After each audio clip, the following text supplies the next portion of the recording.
จากลุงทวีทรัพย์นะครับตัวนี้เป็นเครื่องรถไถทะเลทอง11แรงนะครับเดี๋ยวเราลองทดสอบสตาร์ทเครื่องดูนะครับว่าเป็นยังไงนะครับเดี๋ยวตามกันมาเลยสตาร์ทติดง่ายนะครับทีเดียวติดเลย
เราไปดูใกล้ๆนะครับไปดูรอบๆเครื่อง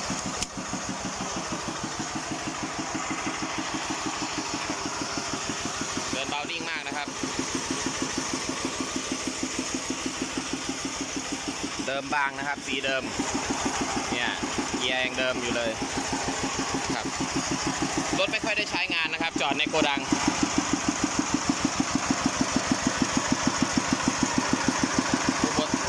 ทะเลทองนะครับ11แรง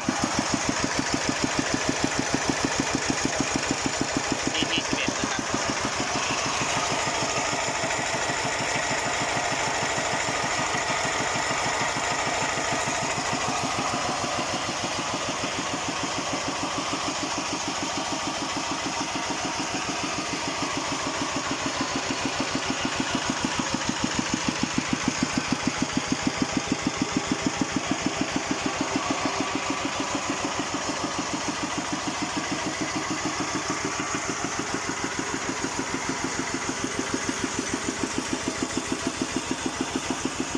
ไม่ได้ซ่อมอะไรเลยนะครับไม่ผ่านการซ่อมใดๆเลยที่ชอบก็หยิบไปครับขับได้เลย